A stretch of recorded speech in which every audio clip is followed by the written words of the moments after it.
Good morning, guys. How are you guys doing? It is Tuesday, April 28th, 2026. And I just wanted to talk about what I'm going through as far as my day trading. So, April has proved to be one of the most difficult months that I've had in a while. Um, the market just does not want to go down. Um, and sometimes I'll do my analysis and um,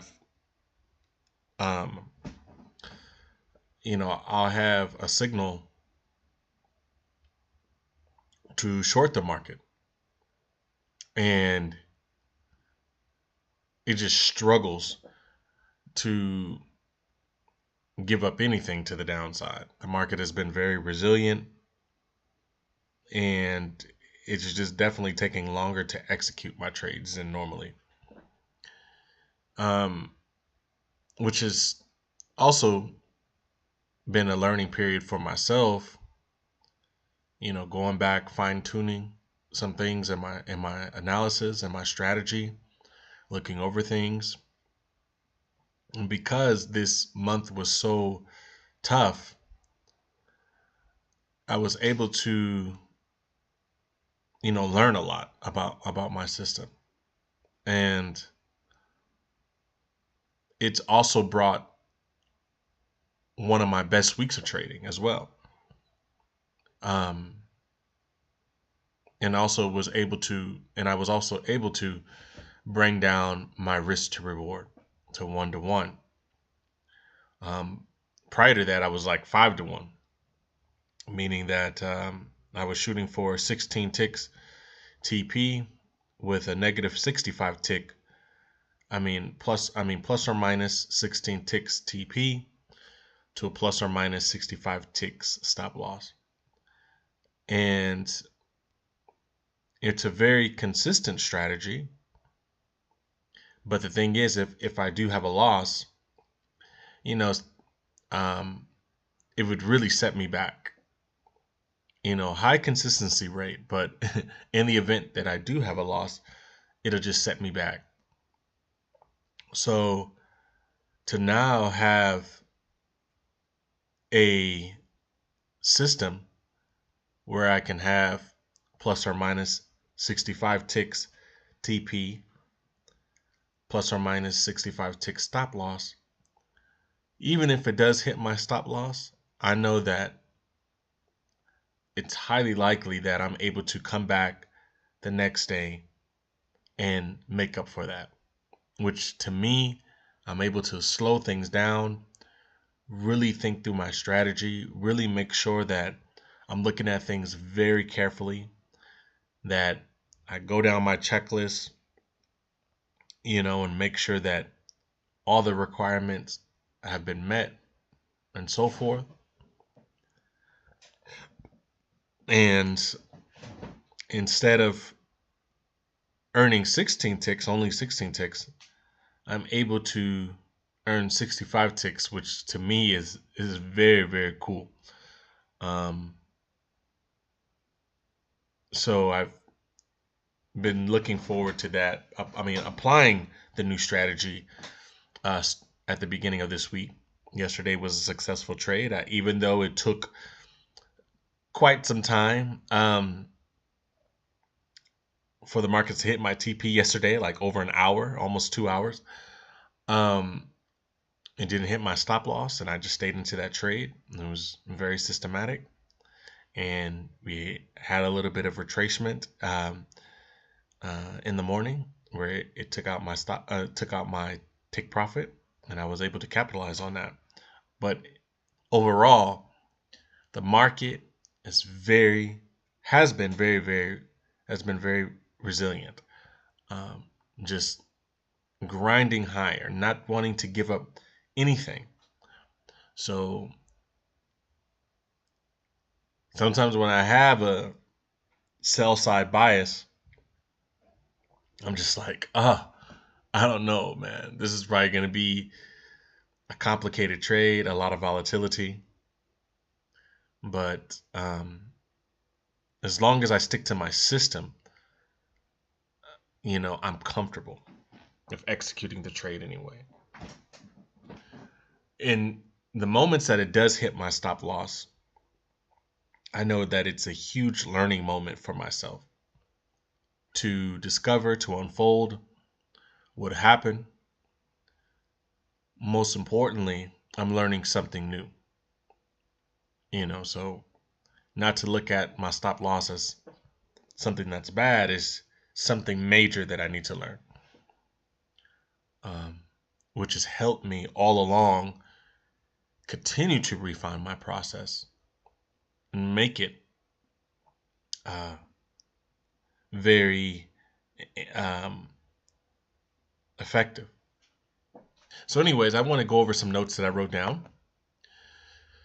And like I was saying earlier, April has been my toughest month. All my short biases have been severely challenged. The market does not want to go down. April was a month in which I learned a lot about my strategy, did a lot of fine tuning, and brought my risk to reward down to 1-to-1. Stick to your process. If you watch the market all day, you'll sometimes see a large candlestick. You notice the momentum and you think to yourself, I can jump in and grab a few ticks. The problem is that it's outside your system. In my case, I trade at a very specific time, 0930 Eastern time. Could I have made some profit jumping in during the pre-market after seeing a huge candlestick? Yes, but by doing so, I immediately shift from a systematic mindset to an emotional one. Stay firm in your process. Do not waver. There will always be moments of FOMO, but the cost of chasing momentum is far greater. The problem with me, one of the biggest challenges that I'm dealing with as a trader is staying systematic.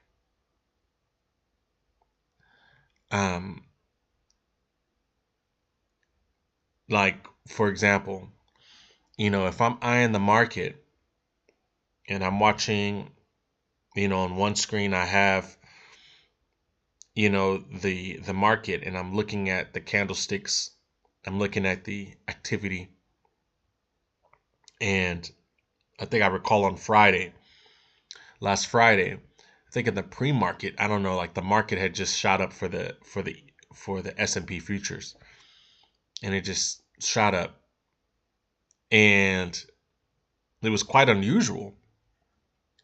But the momentum to me felt so strong.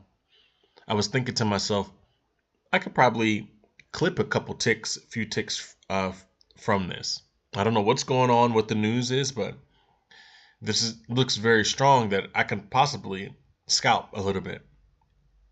And I was taking, 16 ticks here, 16 ticks there. And I could have been done for the day. I could have said, you know what? I don't even need a trade at 9:30. I could just be done. But because I leaped into the market, because the thing is, and I was telling myself this the other day, is that I train my brain very specifically on my system. Very specifically. When I'm in the gym, in the sauna, and I'm under the immense heat and I'm sweating, I'm just replaying my steps, replaying my system in my head, repeating it over and over again, trying to ingrain it in my mind. That's all I'm trained on. It's just my process. So last Friday, when I had decided to jump into the market, even though I was successful, I wasn't trained in that. I didn't know what to do. So when 9:30 came, I'm not even in my mindset. I'm in an emotional state. I'm just like, oh, I'm just going to see what the day brings. If there's any momentum, whatever the stocks may want to do, So far I've been lucky, and that like overrode my systematic behavior. Just took me completely off my game. So now I'm in and out of the market, and it only got worse, So the cost was so much greater, uh, even though I hit profit. Even though I had made profit in the pre-market, the cost was so much greater because I was using those profits to get in and out of the market, you know, thinking that I could make more. And that entire time, I had a short bias. And the market on last Friday did not want to go down. So trying to short keeps going higher, takes me out. Trying to short takes me out. And then I'm done in the morning. But now I am trying to juggle responsibilities outside the market,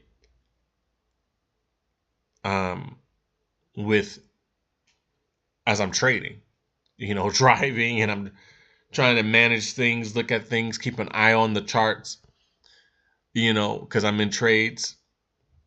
It was just a waste of time. Um, I regretted it because I used to be like that. And then I said, I thought I had gotten past those ways. But it just reminds me that no matter what, I don't care if the pre-market, if I don't care if in the pre-market the market shoots up 100 points. The S&P shoots up 100 points.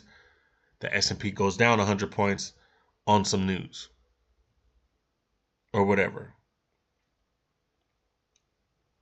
That's just my loss.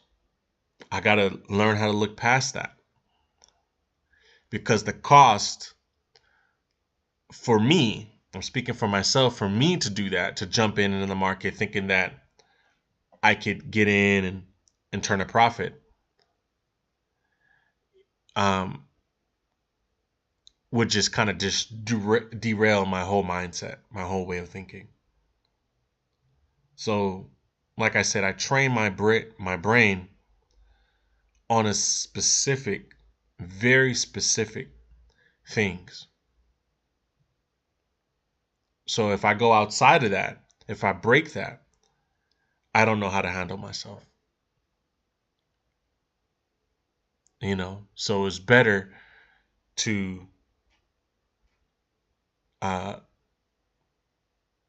refrain from that, refrain from putting myself in that position. And these markets have been very volatile, as you know. So um, it's very easy to get derailed.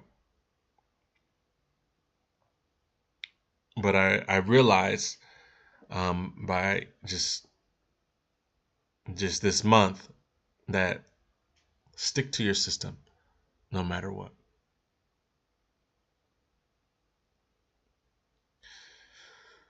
With that said, like I said, the market has been very, it does not want to go down. Somebody said, like, if you look at the daily chart, because I only look at the 30-minute and 1 hour, if you look at the daily chart, it's just straight green.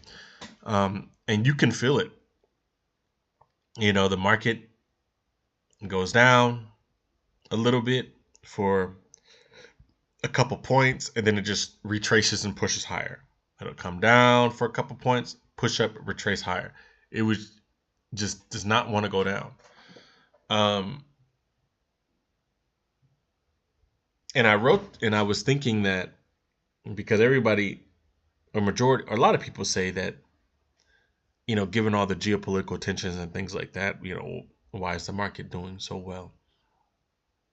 And in my opinion, I feel that this is just my opinion. I feel that given the geopolitical tensions, given the Trump administration, whether you like the administration or not, um, all this could not have come at a better time because you have the the evolution of AI. Like one thing that we cannot discredit is OpenAI, ChatGPT, Claude, and all its use cases. Like we can't discredit that. Like I think about these systems. Um, I imagine it was like when Google came on board. You know, changing the game entirely. Being able to enter something into a search bar, and pull up resources and things like that. It was transformational, and I believe that OpenAI is the same. It is proven to be effective. It is boosting productivity. It is efficient. It's all those things. And for me to see a huge slump in the market, to see a recession, or to see the market fall amidst AI, even though we question the CapEx, um, the spend on AI, and what these companies are, uh, I would say, promising, to spend billions and billions of dollars on AI. Like it's here. It's something that we use every day, that everybody uses, and it's helped me. It's helped millions of people, and I just feel like that is what's helping the market ride higher. And it'd be a perfect time to be the president, because in my opinion, even if it's not the best administration, there's a lot of mistakes and questionable things. Um, it, it couldn't have been a better time for this administration. I guarantee you, if we didn't have OpenAI or ChatGPT and Claude and all these things, I do feel like the market would be down. And that's just my theory, you know. I don't know. But very interesting. Now, in regards to the geopolitical tensions, it's hard for me to speak on it because the markets just seem to push higher, and it's difficult to call the top, right? But, if this continues to drag on, will it eventually start having effects on the market? I don't know. I honestly don't know. But expect any short biases to be challenged.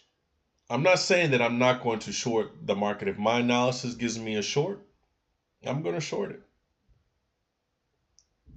I know it's going to be challenged. I know the market doesn't want to go down. And I know that my execution time is probably going to be longer than usual. But I'm going to stay true to my process, and I'm comfortable in that. But overall, this market has been amazing, given all the things. That's all I could say. I'm just like, dang, you know? Um, but it is going to be interesting to see how things carry on as time goes on. I do believe that things happen. Um, Big things tend to happen that we don't necessarily account for. We haven't thought about it. It'd be like, oh wow, I didn't know that for example, um, what was the last thing that was quite interesting? Oh, when they said, you know what, people were kind of cheering on the administration when they said, you know what, we will allow ships and tankers to pass through the strait, except for those coming from Iranian ports, and Iranian tankers, and those that are sanctioned and so forth. We allow everybody else to flow through except for Iran. And at the same time, he was saying that we're coming closer to a deal, that they're eager to make a deal. And then a few days later, Iran's like, hell no. If you're not going to let us pass, we're not letting anybody pass. And then that's when you have them firing at ships and things like that. Like, I didn't hear one analyst, one host from Bloomberg or CNBC say, like, if we blockade the strait and we allow, you know, other ships to pass except for Iranian ships, yeah, you know, that's or that's part, they're going to be okay with that. They're going to be fine. We're winning. And that was quite interesting.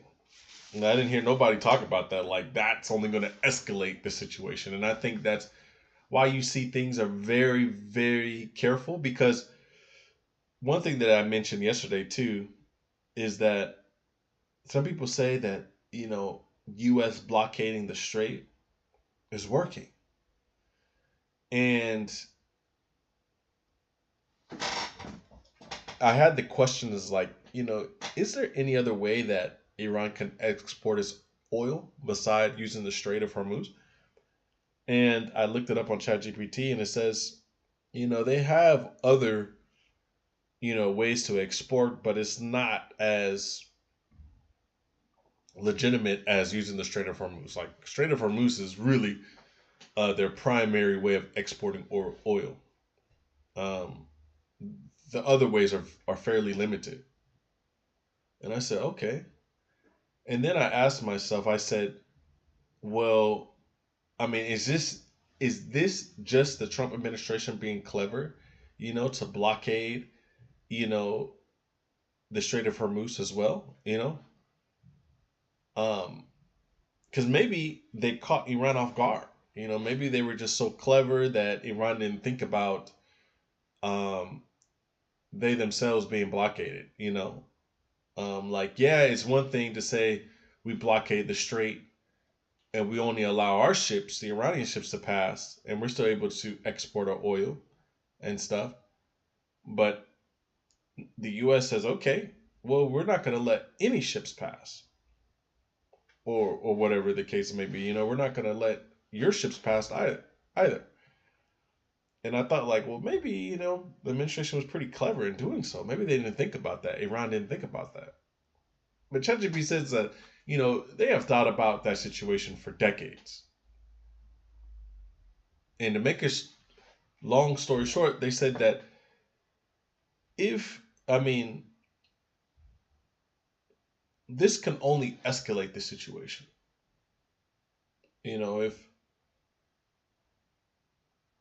If you keep pushing, backing Iran into the wall, it'll only escalate the situation. And I think that is why Trump has been reluctant to attack. Because even though Iran is weaker,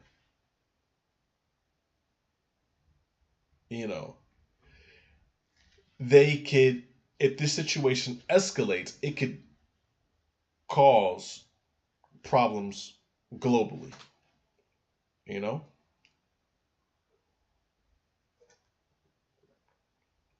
And if, just like Oman thinks that part of the strait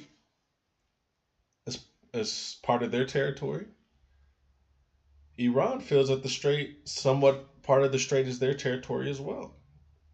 And I know that they want to protect their sovereignty. and say, hey, we understand that you don't want us to have uranium, but we need guarantees. We want guarantees that you're not going to attack us, that Israel's not going to attack us, and so forth. Whatever the case, I don't know exactly. But it's very, very interesting. So we will see.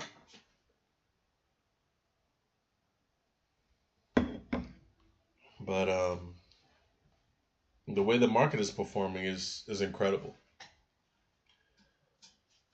All right, so that's just my findings. Stick to your strategy. Don't let emotion get to you. And how do you know when you're in an emotional state? I tell myself the moment that I deviate outside my strategy, the moment that I start doing things outside my system, I'm in an emotional state right away. Sometimes you don't know it. Sometimes you just are looking at the charts. You're waiting for 9:30. You're listening to live streams. You're watching the market, listening to live streams. You're seeing the headlines come in, and you're just like, oh, look at that move, and you just get in. It's just like it's just automatic. But I myself have to stop myself and be like, oh, you're in an emotional state right now.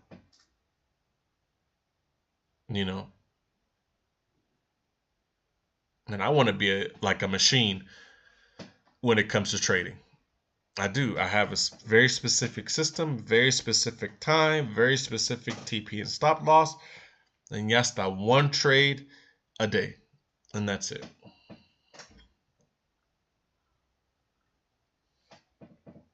If it hits my stop loss, it's an opportunity to learn something major, to really unfold something. You just repeat the process. There are specific setups that I do have that I just don't trade. And make sure that I stick to those days, those certain setups where I don't trade, that I don't try to justify or make special cases to try to trade that. And it happens. Like once you start getting momentum and you start having a successful day after successful day after successful day, you just like, sit on my hands. To hell with sitting on my hands. I'm gonna try to, close this week out, with 5 for 5 or something like that. And even though the setup, the chart itself is flashing at you like this is not one to take. There's too many issues going on, signs of volatility, whatever. And then you're like, you start trying to make an educated guess. And 99% of the time when I do that, I'm not going to lie, like it's never worked out. Every time when I try to go outside my system, outside my strategy, and I try to justify something just so I can trade, it never works. And the worst thing about it is that I shouldn't have traded in the first place. I shouldn't have traded in the first place. My setup was giving me all the signs that, according to my checklist, if this appear, if it's that, and this, don't trade it. And I see it, but because I'm in an emotional state, my mind, somehow automatically I clicked into that emotional state. It took over. It took over me.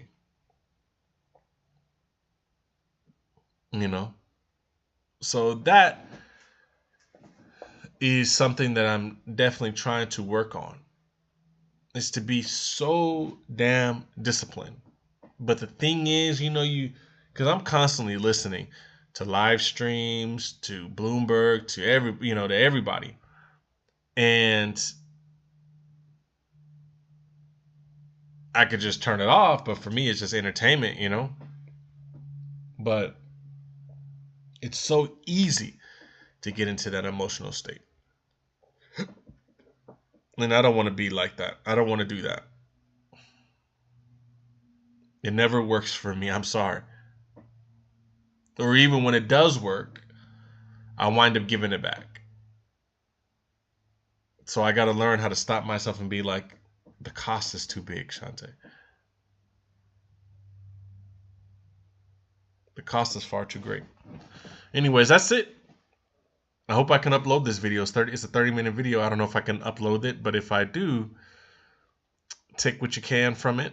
This is just kind of like my personal journal, and I just made it available to the public. So I'm not some professional. I'm a discretionary futures trader that trades I trade my own I trade my own system. Came up with my own system, and I'm just kind of just sharing some of the things that I go through. So thank you, and have a great day. Have a great trading day. So.